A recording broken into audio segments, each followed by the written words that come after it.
My name is Réza Shahidi. I was at the University of Exeter before, but now I am co-heading the EM microscopy facility here at the University of Heidelberg with Charlotte Fonaya. I'm basically going to reverberate what Ian and Jemima said. It hasn't been hammered home, now it will be. But I will approach this from a slightly larger data set point of view, and also more towards my research in some ways, my experience in the research. So the main points are reliability, reproducibility, and economical, which I think was very well said by Ian in the talk. Can you see my slides advancing? Is that okay? Yes, can you speak a bit louder, just a little bit? Oh, sorry, okay. Thank you. I will try to move closer, maybe it's my microphone. Yeah, thanks. Okay, so I'll just give you the overview of my research, or what I'm going to talk about is as my research interest, some modes of data acquisitions that are out there already, so which was already spelled out.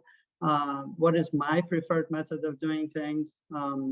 Serial sectioning, which you've already guessed, which is some tips and tricks there. Modus operandi, how my setup is for the way I pick up sections, and then some images examples, followed by you know, what's to come.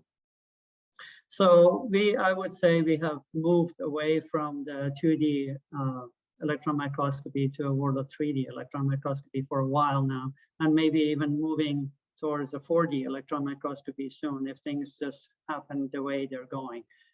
So I think this is exciting times. The volume EM community is growing, and that's due to the fact that we wanted to learn so much about the brain and try to figure out the circuitry of the brain and all these synaptic connections, millions of synaptic connections that are creating the circuits for behaviors and function, and what is it all about? And basically looking at ourselves. But it's a very complex network. Try to figure it all out. It's very complex, and it takes a lot of time. It's a daunting task to try to segment all of these nerve cells and try to figure out how they are related to each other. And that's just a static system, static image. It's not even the whole thing. You need all the neurochemical information to try to give you, and hopefully the AIs will help us in that. But this is the resolution that you want to basically be at, or try to be as close to this so you can determine the synapses and their partners. This is a bit of overkill, but you want to be in this range so you can see the dense core vesicles, you can see the vesicles and site of neurochemical exchange. But EM, as you know, is a lot of hurdles. Once you get past one protocol, you run into the next bottleneck, and you know, you have to work things out. It's not as easy as it is. So for us, or for me, or what has been in the past, is a model organism that we use is this marine annelid, Platyneris demorali, which is his ancestors are from the Cambrian age, about 500 million years ago. And even at the adult stages, this is too large. We work with the larval stages, and the larval stages have had a lot of interesting behaviors. They phototax, they chemotaxis, they have predator-prey behaviors, ciliary movement for locomotion. And so because of this, they have quite a very complex circuit. And this circuit is something for us to look under the microscope. And because of its size, thankfully, it's only 1/4 of a millimeter in size, we can use it for electron microscopy. And also the fact that it develops so quickly, it has a life cycle from the pelagic to benthic. And while it's in the pelagic phase, while it's young, it goes in 24 hours. It can go from this bobbing head in the water column to the segmented worm with its bristles and cilia and crawling effects and eating and stuff. So It's been a very interesting system for us to study. But how do we study it? And this is the big part where the data acquisition becomes very important. So in terms of volume EM, some criteria that was spelled out is how easily reproducible the data that you're going to make is, and what is the optimal resolution that you can get. Of course, that depends on your question. For us, is the vesicles, and I put this in an asterisk, the non-destructive nature of this, because we want to keep the sections for perhaps for later on, and then how easy it is to handle, and then of course being accessible and inexpensive for mid-sized labs, perhaps. So what's out there has already been said. That you have your classical TEM, whereas this is my rendition of things. And there is atom tape, which was really grand. This is a good technique. It does require you to stick it to the substrate. As I will tell you later on, this is important, how you stick things down, that you have uniformity. And then MagC, which is a magnetic collection of these sections. You practically let the sections go overnight, and then come in the morning and collect them in a magnetic way. They have resin is magnetic. You can herd them together.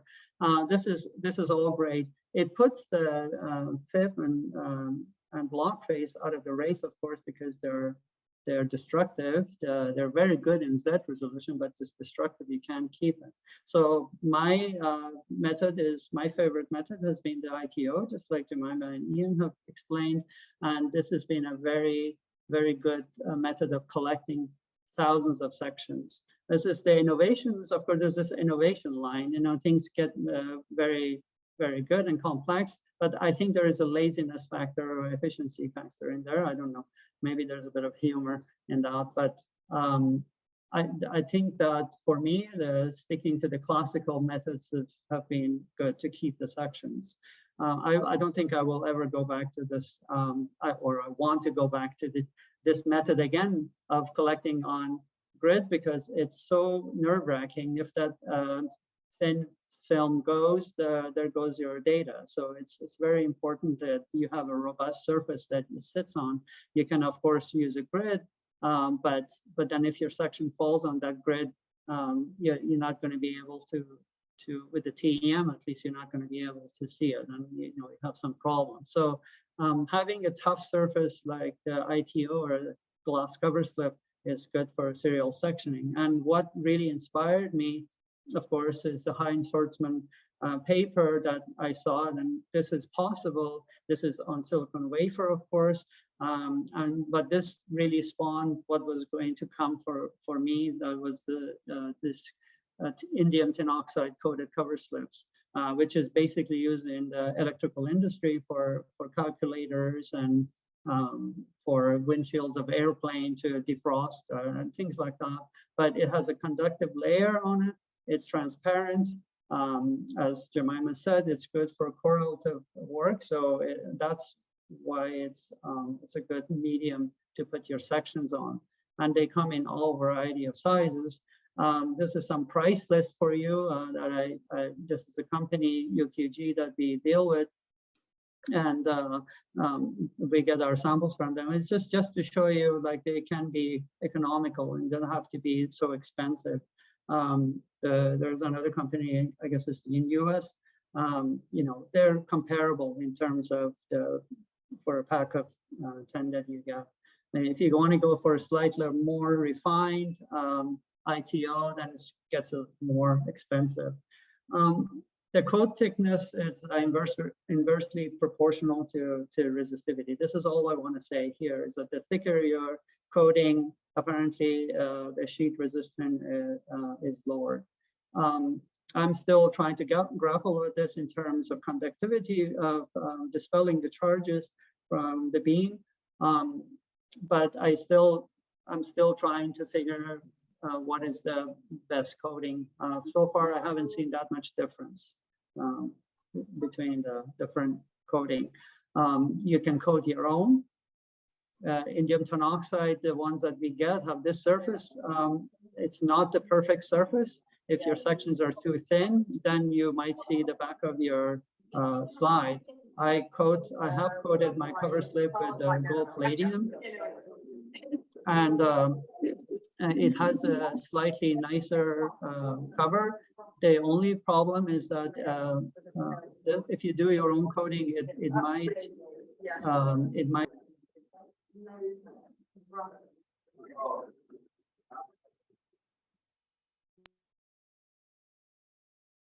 Sorry, can you hear me? Yes, Reza. Okay, great. Can hear you. Yeah. Sorry, I was unmuted. I was muted for a second. Okay, sorry. I'm just going to. And so this is what the example looks like on your own coated cover slips with palladium, gold palladium. The sections were fine, I think, but it's not. It oxidizes, so in a long term. So maybe it's not really good for long-term purposes. So when it comes to serial sectioning, there are some challenges, of course. The static charge, I would say, is one of the biggest important deals here. And I will talk about each of these. And then section handling and pickup, the way you trim the block, as Ian said, is the shape of your block is important, and your stop and start, of course, to get continuous ribbon, because the more you stop and start, the more chances that you might lose sections. Then the section separation is also very important when from the edge of the knife. Of course, you get compression, and then consistency between the resin and the sample will also determine whether you get chatter, whether you have a good sample when you section in, your sample is not going to fall out of your block. That medium consistency is so important between your resin and your sample, like in terms of hardness. So I use glow discharging to get rid of the charge on any surfaces, whether it's grids or whether it's glass cover slip. And glow discharging is really good. You want to get rid of the excess charge. You want to have a little bit of charge, because if you completely get rid of charge, what happens is that your section would just slide off or start to slide away from the surface. So maybe a little bit of charge, but it also helps not to wrinkle. So this is a huge thing I would stress on. I don't section now without a micro manipulator at my side. I'm starting to sound like Han Solo. Like you want to have a micro manipulator at your side, because it frees up your hand. This is my method now, that I actually hold, whether it's a grid or a cover slip, because I think it's very steady, and you can fish out the samples from the water. Here I'm just demonstrating with a regular knife, because you don't need to have a fancy big jumbo knife in order to pick up your sections. You can actually fit this way in the cover slip in the boat. And this is inspired by this paper by Koyoke and Yamada in 2018. That's how they're fishing out the sections. You park the section by the water's edge, and then you pull them out. And I want to actually do that. I want to fish the section out of the water as soon as possible. That's my preferred way of doing it. The reason for that is I don't know what will happen while they're in the water. If they will fall apart or they stick to the sides of the boat, I cannot risk losing them. So I try to minimize the loss as much as I can by doing it this way. So I bring and park it on the side, and then I go for another ribbon and park it. Now, it was said that both leading edge and following has to be absolutely perfect. This is absolutely correct. And I'll show you how this is done perfectly, and also using some kind of a glue like cyanoacrylate, but this is not what I would do. You turn the block usually at 90 degrees to your knife, And you want to make sure that the tip of your knife is the same distance from the top of the block, the bottom of the block. In other words, it's parallel to the back of the knife in terms of the edge, actually in terms of the tip. And then you can, because if you have a angled trimming knife, like the 20 degrees or 40 degrees, 45 degrees, then if your block is not exactly parallel, you won't be cutting parallel lines. You would be cutting, unless you have a 90 degrees one, you won't be cutting parallel lines. And you want parallel lines. And the other thing is that I trim my follow edge at 100 nanometer advances, and then the leading edge at 500 more rougher. And the reason for that is this. So when you turn it back and you want a section, here I exaggerated, you basically increasing the surface area of connection. So instead of gluing, this is going to help stick one section to another. And under the microscope, this is what it's going to look like. The leading edge is going to be more rough, attaching to the following edge. And here's a more magnified look. And you want, I would say, argue that you want the following edge to be more smooth, because that's the edge that's going to be sitting at the edge of the knife. And you don't want little bits and pieces to be left behind at the edge of the knife. Okay, I hope that's clear. I know it's going a little bit too fast, but I mean, that kind of helps. But anyways, at the end, you will end up with nice parallel lines, hopefully, and you get some kind of a shape like trapezoid, or even if it's rectangular. This is the more stable shape where the width is longer than the length is longer than the width, this way, and so it gives you more stability when it's sectioning. And you should effectively be able to get long ribbons like this and be stable and without breaking off. I exaggerate, I put the section here is exaggerated. I put the specimen on one side and leave more room, because if I'm manipulating with the eyelash, I don't want to poke my samples. And this is, again, exaggerated. You don't need that much, but just for you to know.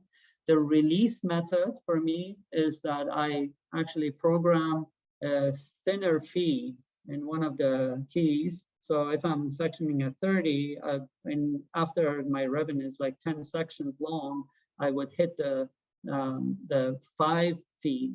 And so I section something thinner. And that would help release. Like if I'm sectioning at 50 nanometers, I would set it at 15 nanometers. That gate is important. And that would not cut a whole section, but a stubble or a very, very shadowy section. And here I demonstrate, like basically as I'm sectioning, I would hit the lower feed, and it kind of gives that sort of detachment. And then I'll just manipulate my section off. Here's a wafer, it's a silicone wafer I'm demonstrating, and unfortunately you can't see the other sections, but here I'm actually parking my section against the other ribbon of sections.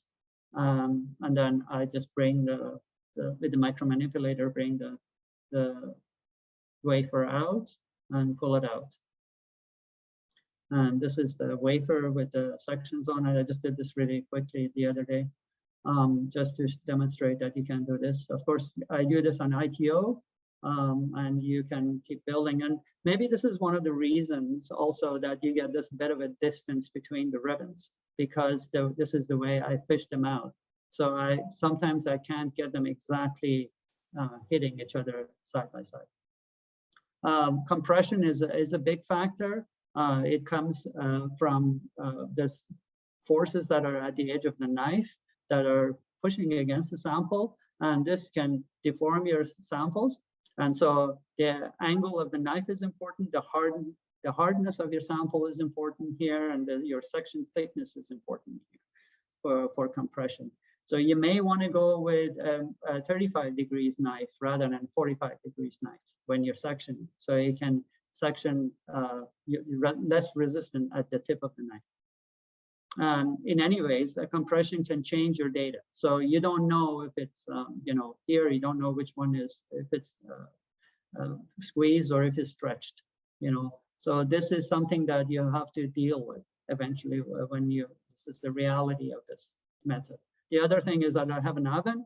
I dry my sections. It's usually around 45 degrees. Just dry my section down well so they don't lift off again. My colleague, Alexandra Carvel, she 3D prints her own storage for the glass cover slip. So instead of just like the grids, so you can store them in a dry manner. And then you can put a lot of these glass cover slip on your big stage, like 100mm stuff, and go into your favorite SEM and be busy scanning. This is your next bottleneck, you know, scanning. How fast can you scan? So you can technically have 3,000 sections in a microscope. So you can scan away your heart as long as you want.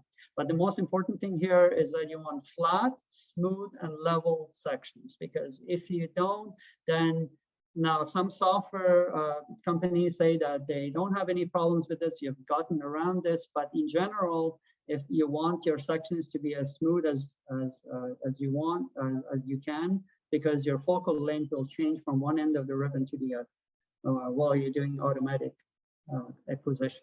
So I would stress this point a little bit when it comes to acquisition. But I use the Atlas program as well, and I find my ROI, and I just let it run overnight, and I try to just the digital thing just keeps going, and you collect thousands of sections. You just and you just collect. lots of time here spent.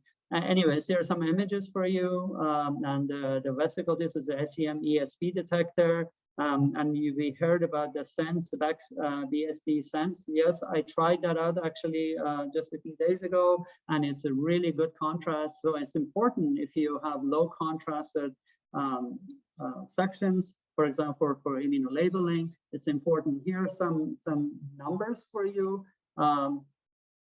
To know where the acceleration voltage is. Sorry, it says the sections are 40 nanometers and it's 1.5 kV, 2mm distance from the pole piece, and yeah, this 3 nanometers per pixel resolution. And here dwell time is 3 to 5 microseconds. I want to essentially go much faster than this. I want to be around 1 microseconds or even less if I can, but with this kind of resolution. And I think the BSD can offer you this that Zeiss has, for example. I don't know other companies, but this could be a good solution. And then you've seen a lot of these. So you reconstruct your. This is one of my data sets from the photoreceptor cells of the Platinaries, and you can minimize. There are some wrinkles still, but you can minimize on that quite a lot, and have a good data set, I think. So my workflow, I put actually some of the sections away for immuno, and this is what I want to also share, that I do immunolabeling. I've done this on many sections now. If you have to have a good antibody, of course, an antigen, but I've done this on SEM sections on ITO glass, and you can, here's a very low resolution, low contrast image of the immunolabeling of several layers that I aligned. So you can't always get good contrast, but for the purpose of immunolabeling, you can see that it does work. And you can also do fluorescence on the same thin sections, which is great. So you can effectively see all your sections in one place. So you can ahead of time you can see it, and then you have all your works ahead of you to reconstruct your data sets. This is the next bottleneck. How long? Thousands of hours of reconstruction of your larva, and then what have you? What does it all mean at the end? This is a big part. Anyways, that's it. I just wanted to share that and just tell you that this is a good method. It's economical. The ITO cover slip. It really minimizes the losses of sections. My last data set was about 9,000 sections, and I can proudly say that I've lost only about less than 20 sections in all of that, and that is a good deal, I think, if you can do that. So Yes, it does need a lot of practice. I can hear you. Systematic is organized, so you can do all your sections in order, and you can keep the sections, and you can label them, and of course clamp. Come and visit us at EMCF in Heidelberg. We are a great facility. We do CLEM, talking about CLEM, and we do array tomography. And yeah, with that, thank you very much. I hope I didn't go over my time too much. Thank you, Réza. Thank you for sharing your precious experience and knowledge with us. Any questions?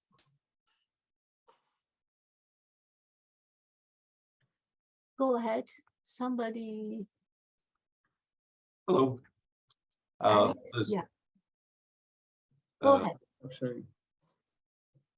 Yeah, that's really interesting talk, and the system also looks really exciting. I noticed you were imaging at about 200 picoamps, and I was wondering, that's about an order of magnitude less than I usually use. I was wondering why. It's well, it's the energy of the detector that we are using. I think that I'm actually around 100 picoamps now, but with the detector, the ESB detector that we have, the energy selective backscatter, we get this kind of an energy field for the type of the contrast that we want to get, and so the slower electrons will linger a little bit, but they come up and they get filtered out because there's a 300 volt filter just below the detector that will filter out some of the electrons. So